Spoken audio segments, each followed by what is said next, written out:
Picture this. It's the year 1040. We're on a dusty, sun-scorched plain in Central Asia. A single battle is about to unfold that won't just decide a winner and a loser, no. It's going to topple one empire, give birth to another, and completely change the course of history for centuries. We're talking about the Battle of Dandanaqan. It's an absolute masterclass in strategy, survival, and the shocking downfall of a superpower. But how on earth did it happen? Just look at that question. It seems almost impossible, right? On paper, this should have been a total blowout. You've got a massive, wealthy, technologically superior empire going up against a smaller, frankly desperate band of nomads. So how in the world did David beat Goliath in the middle of the desert? Well, the answer isn't just in the battle itself. To get it, we need to look at the years of tension, the clashing cultures, and one of the most brilliant and brutal strategies you'll ever hear about. So before we get to the fighting, we first have to get to know the two main players. And this wasn't just some fight over a patch of land. This was a fundamental collision of two completely different worlds. You had the settled, wealthy empire versus the hungry, mobile nomads. It was a clash of two ways of life, two ways of war, and really, two competing visions for the future of the entire region.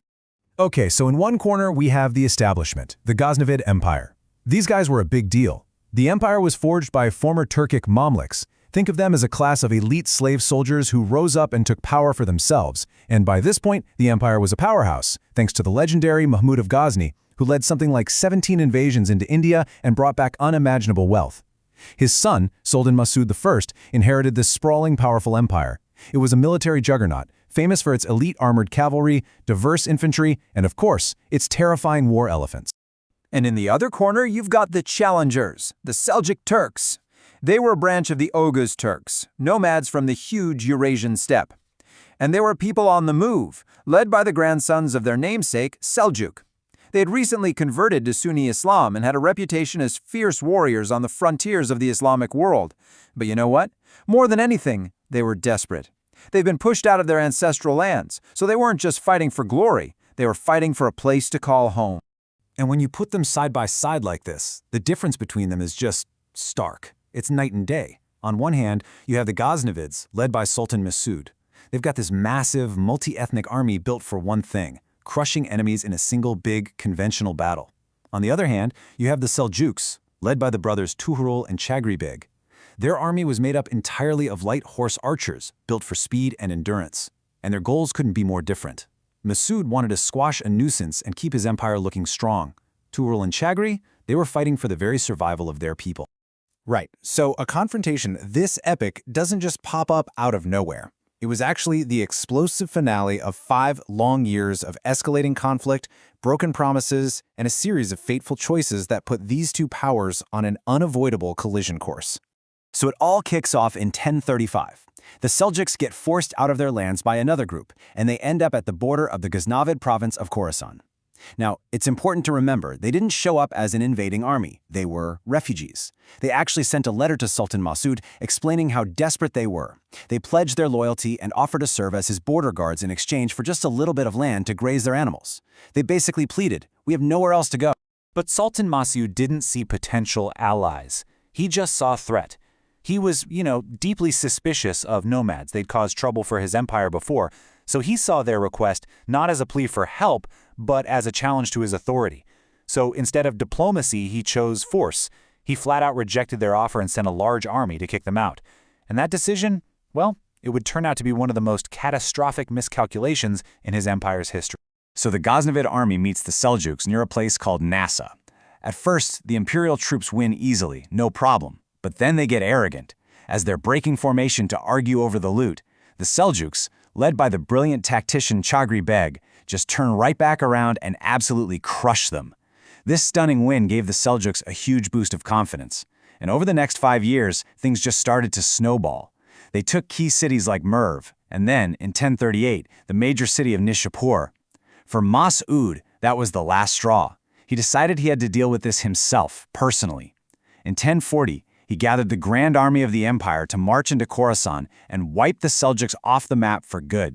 So Masud is marching out thinking he's heading for a normal battle where his huge numbers and heavy troops are going to guarantee a win. But the Seljuk brothers, Tugrul and Chagri, had absolutely no intention of fighting his kind of fight, Oh no. Their plan was to turn the Ghaznavid's greatest strength, that massive army, into their own fatal weakness. Okay, let that number sink in for a second. 50,000 soldiers. We're talking elite heavy cavalry, thousands of infantry, and a terrifying corps of war elephants. On paper, it's an invincible force. But an army that huge is also a thirsty, hungry beast. It needs endless wagons of food and water just to keep moving. The Seljuks knew this. They weren't planning to fight the army. They were planning to fight its supply lines in the brutal, unforgiving desert. So here's the absolute key to the whole thing. The Ghaznavid war machine was built for big, decisive battles on the plains of Iran or the fields of India. It was slow, it was cumbersome, and it needed huge supply lines for food, for fodder, and most importantly, for water. Chagri Beg understood this perfectly. He actually argued against retreating, telling the other Seljuk leaders they could win precisely because the Ghaznavid army was so big and slow. He saw their size not as a strength, but as a target. And their master plan? It was pure, brilliant, asymmetrical warfare. And it was brutal. As Masud's army lumbered along, the Seljuks never gave them a moment's peace. Their horse archers would appear out of nowhere, pepper the column with arrows, and then just vanish before the heavy cavalry could even think about responding. They ambushed every group that went out looking for food. And then came the most devastating move. They rode ahead of the massive army and systematically destroyed or poisoned the water wells. They literally turned the desert itself into their most powerful weapon.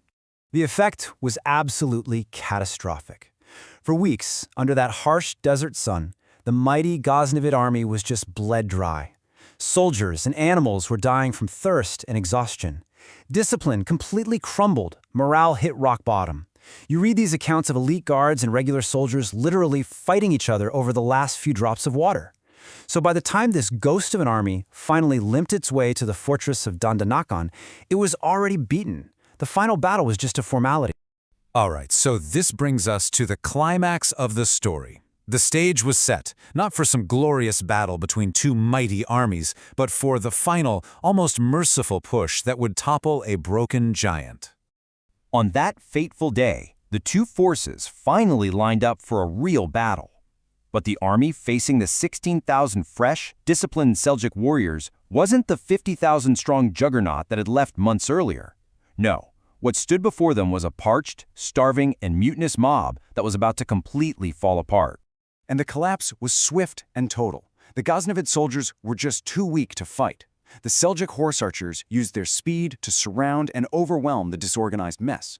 At one point, the Ghaznavid sent in their war elephants, but the Seljuks just focused their arrow fire on them, causing the terrified animals to panic and stampede right back through their own troops. And in the middle of all that chaos, some of Masud's own elite Turkish gulams, his personal slave soldiers, betrayed him and switched sides. Command and control just vanished. The result was an absolute disaster, a complete rout. Sultan Masud, the guy who had ridden out at the head of a grand imperial army, was forced to flee for his life. He started with 50,000 men. He escaped with a personal guard of just 100 cavalrymen. He abandoned everything, his treasury, his royal tent, his weapons.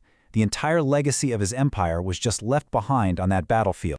When the dust finally settled at Dandanaqan, it covered the grave of one empire and the cradle of another. The consequences of this one-day battle would send shockwaves across the entire Islamic world and way, way beyond. I mean, talk about a complete reversal of fortunes. For the Ghaznavids, it was game over. They were kicked out of Persia and Central Asia for good, reduced to a much smaller kingdom in Afghanistan and India. And Sultan Masud? His retreat didn't even save him. His own soldiers rebelled, overthrew him, and had him murdered in prison. But for the Seljuks, the victory was absolute. Right there on the battlefield, they proclaimed Tughril Beg as their new sultan. They went from being a homeless tribe to the masters of Khorasan and the new dominant power in the Middle East, literally overnight. And believe it or not, this was only the beginning. From their new home base in Khorasan, the Seljuks would expand at an incredible speed.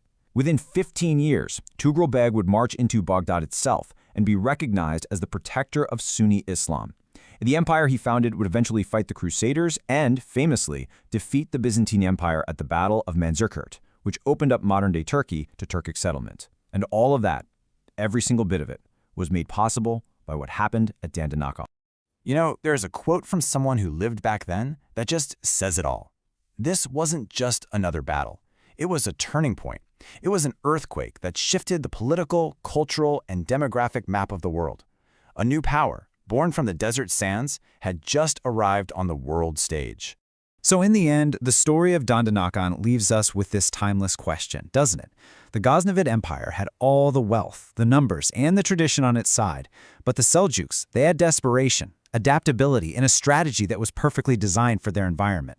It's just a powerful lesson in how an empire, blinded by its own power, can be brought to its knees not by a stronger army, but by a hungrier, smarter, and more adaptable idea of what it means to fight.